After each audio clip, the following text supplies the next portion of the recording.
Morning, dear students. Myself, Dr. Babita Pawar, Professor and HOD, Department of Periodontics, Chhattisgarh Dental College. Today, I'll be talking about gingival recession. Gingival recession is the exposure of root surface to apical shift in the position of marginal gingiva. Now, what are the issues with gingival recession? It causes root sensitivity because of denudation of root, increased caries susceptibility because overlying cementum is softer than enamel. It is of aesthetic concern, and also it interferes with proper oral hygiene procedures. So, what are the various etiology? The main etiology of gingival recession is due to accumulation of plaque and calculus. This is an inflammatory procedure. So there are various precipitating and predisposing factors like anatomical, wherein malpositioning of teeth, physiological, thin gingival biotype, overly zealous toothbrushings. So you can enumerate inadequate attached gingiva, high frenal attachment, malpositioning of teeth, vigorous toothbrushing is the second most common cause of gingival recession, trauma from occlusion, friction from soft tissue. Some people have got habit of putting pins. So all these factors are called gingival recession. It is classified by Sullivans and Atkins as shallow narrow and shallow wide, as you can see in this picture slide. Okay. It is also classified as deep narrow and deep wide. This is a classification given by Sullivans and Atkins in 1968. Later in 1985, Wheelers has modified this classification into class 1, class 2, class 3 and class 4. So in class 1, there is marginal gingival recession where there is bone loss and soft tissue loss only at the marginal gingiva, and this recession is not extending up to mucogingival junction. But there is no bone or soft tissue loss in this interproximal area. This can be shallow narrow or shallow wide. Then class 2, deep narrow and deep wide. In this, the marginal gingival recession, it extends up to mucogingival junction, but there is no soft tissue or bone loss in this interproximal area. Class 3, there is marginal and soft tissue run beyond mucogingival junction, plus there is interproximal bone and soft tissue loss, as you can see in this PowerPoint. And in class 4, there is advanced bone loss in interproximal. Why he has stressed more on interproximal soft and hard tissue loss? And yeah, in class 3, there can be slight malpositioning, and in class 2, there can be severe malpositioning of teeth. Now let's see why he has given so much stress on soft tissue loss and hard tissue loss in the interproximal area. It is because to assess the predictability of root coverage procedures, if you are performing, then this interproximal soft tissue and hard tissue is going to give the blood supply, because the recessed area over the recessed area, the tooth surface, there is no blood supply, right? So this interproximal soft tissue will give the blood supply to any soft tissue graft if you are placing over it. So in class 1, you can expect excellent root coverage after the procedure. In class 2, good root coverage you can expect.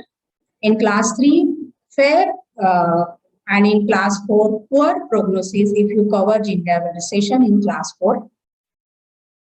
Wheeler's classification. Now, let's see, just enumerate briefly about various treatment modalities to cover gingival recessions.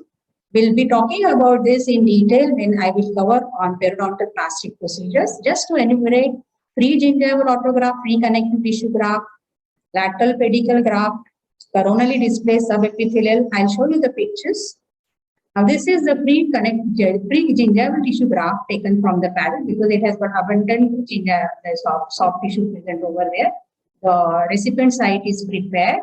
Okay, it is denuded of the epithelium, and this pre-gingival graft is covered. And here you can see beautiful coverage of the gingival recession. Connective tissue, instead of causing deep wound at the palate, connective tissue is taken from underneath the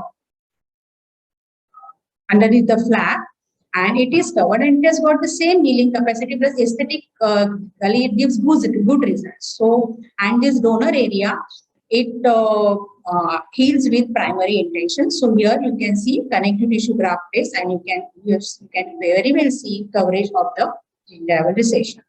Next is pedicle. Instead of causing second surgical wound at the palate, the adjacent tissue, the graft is taken, and pedicle, it has got attached tissue, so good blood supply. And from the adjacent tissue, the pedicle graft is taken and it is covered over the recessed area. But in this case, it needs enough width and thickness of the attached gingiva on the adjacent tissue. Next is double papilla technique, wherein the tissues from adjacent teeth, from the recession, the tooth which has to be covered, adjacent tissue, the tissue is taken from the adjacent teeth. This is called double papilla flap.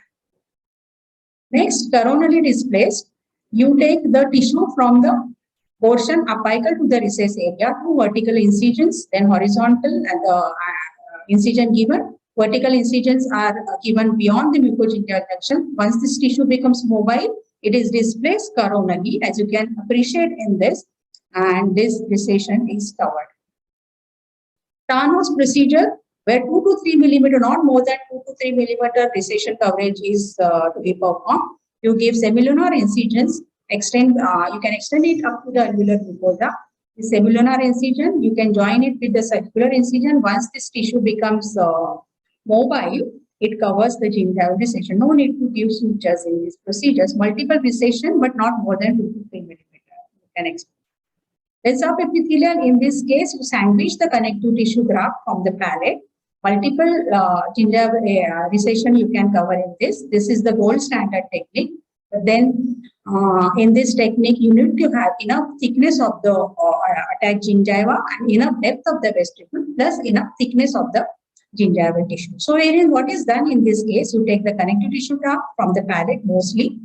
Okay, you sandwich this connective tissue in between the reflected flap and the denuded teeth.